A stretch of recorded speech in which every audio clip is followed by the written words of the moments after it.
Hey everyone, Alex Ortner here from rawfor30days.com, and I got a very special guest for you today, David Avocado Wolfe. He's hanging out here at my home in Newtown. He did an amazing talk on Wednesday night. Head to head with Avatar, the film. Yeah, that's right. It was in a movie theater, and right next to in that same movie theater was Avatar. So. I mean, his place was sold out. Avatar was not. So, I think Avatar's got to watch out. Let's see what's going to happen there at the box office. We're coming after the biggest science fiction film of all time with an even bigger story, which we're going to get into. Yes.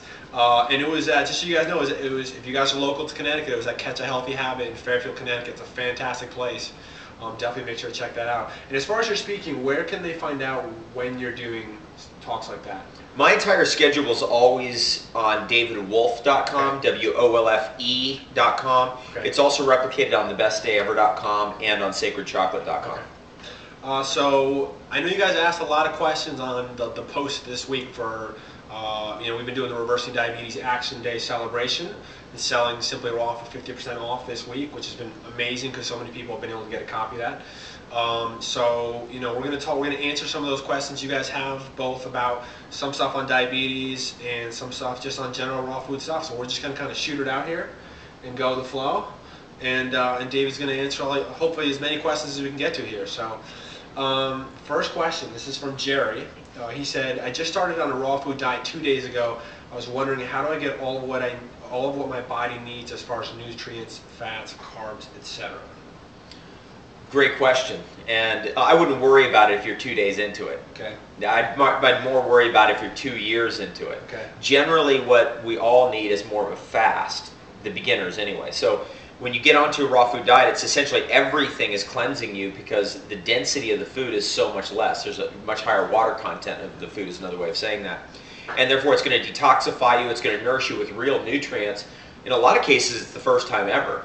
And at some point, then you have to kind of consider where it's all heading, right, for you in your biology and what you actually need. And so what we're looking at is the overall spectrum of, in the raw food arena, raw foods like fruits, vegetables, nuts, seeds, seaweeds, grasses, sprouts, flowers, superfoods, and super herbs.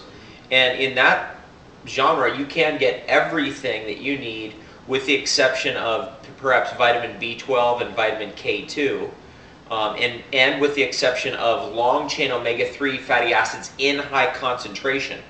But you can get everything else. You can get all the vitamin E, you can get all the protein you need, you can get the polysaccharides that we need or the essential sugars, and we get those things basically from seaweeds and superfoods, ultimately.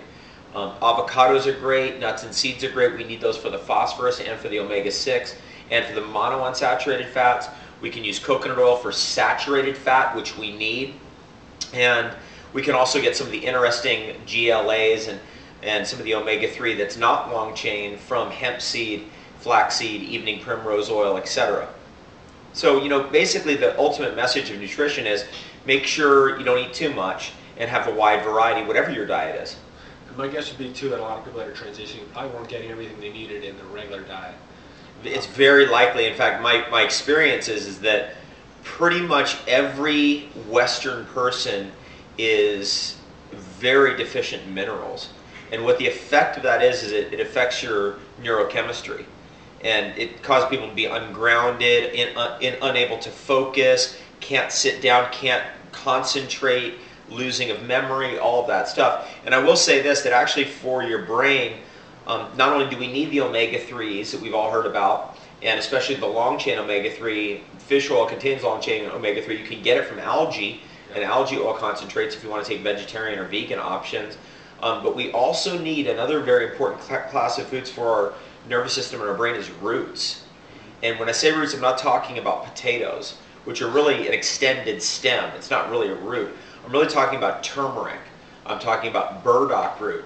I'm talking about radishes, I'm talking about maca, I'm talking about ginseng, I'm talking about some of the great Chinese herbs like ho shu wu. These are all very highly revered roots and they contain minerals, and that appears to be where the game is. Sweet potato and yam is another one, very important.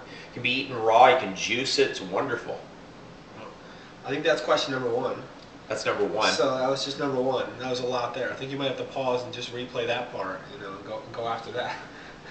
So question number two, jumping over to diabetes. This is about diabetes. Tell me about fruit and diabetes. Should I have fruit as a diabetic? Okay, great question. This is a question that comes up quite a bit about sugar and low sugar diets. Yeah. You're better off binging on something sweet like blueberries as you're kind of cheating when you're trying to do a low sugar diet than to flip all the way into some kind of like potato chips or really intense like candy bar carbs or anything like that.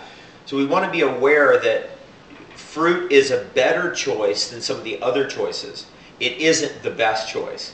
Ultimately, if we have blood sugar disorders, we don't really want to have anything excessively sweet.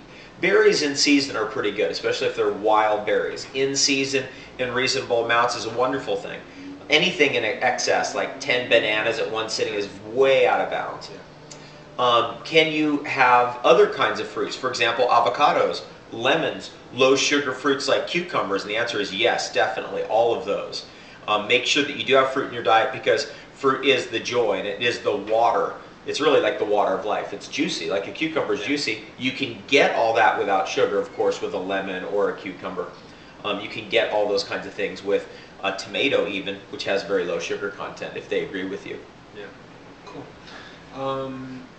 Weight loss. That's another big question that's been here with several people on the blog. Number one, with the raw food diet, do you lose weight? And what do you need to do specifically with the raw food diet? Are there things you want to avoid, like raw bars, avocados, like what the high fat foods that people are thinking of? Do you want to avoid any of that stuff if you're doing a raw food diet to lose weight? What do you want to focus on? Okay, great. So to lose weight, it's essentially true that if you get on a raw food diet or raw food based diet, you're going to lose weight automatically because there's just not food that sticks to your ribs. An avocado doesn't stick to your ribs in the same way sour cream does. Yeah. It's a totally different experience. And you digest, for example, raw sunflower seeds completely differently from the way you digest bread. Yeah. So bread's sticky, it's gluey, and we're attempting now to move away more from this gluey kind of stick to your rib stuff, and raw food is part of that cultural trend that's actually occurring. To lose weight, when you get down to the nitty gritty of, okay, now you've lost 50 pounds, now you're into that zone where you want to be, let's say it's 110, but you're still at 120. You're like, oh God, do I need to cut out avocados? Should I cut out mangoes? Should I cut out honey? What's the deal? It really depends on your metabolism. There is no right way for everybody. Some people lose weight by eating fat. That's me. I can eat so much fat you can't even believe it. But if I start putting in honey and mangoes, I start gaining weight like crazy. So some people are the opposite. They lose weight eating sweet stuff. They gain weight immediately with fatty stuff. Is there any way for somebody to be able to know other than just trial and error? We say it's a trial and success method. Yeah. There really isn't any kind of like single test you can say, okay, this is how you are, that's how you are. Yeah. You'll figure it out over time. Yeah. Okay. Back to diabetes here. One person was asking, in terms of the diet to have, what's the difference between a type 1 and type 2 in terms of what they should have, with the raw diet? It's the same approach. You're talking about diabetes type 1 and type 2. Type 2. It's the same approach. This is something I learned with Dr. Gabriel Cousins working there 13 years at the Tree of Life, is that whether a person is diabetes type 1, which isn't all the same, there's plenty of different types of diabetes in the type 1 category, or whether a person is type 2, they get the same program. Yeah. And that program is basically a mineral-rich raw food diet with very low sugar intake, actually no sugar intake, and nothing that contains dirt, mold, or fungus on it, as well as a whole battery of different types of supplements like enzymes. And one of the things we did do for people as a treat is feed them raw cacao beans in the Simply Raw film, which was great. Not sweetened, of course, because you can eat raw chocolate. My experience with diabetes and raw cacao has actually been very good. My feeling is that raw cacao is very counteractive to diabetes because it gives you the exact minerals that diabetes is symptomatic of missing, like magnesium, iron, chromium, as well as phosphorus, and copper and zinc. Yeah, okay. And in terms of type 1, because I know I get the question a lot with the film Simply Raw. They go, well, does this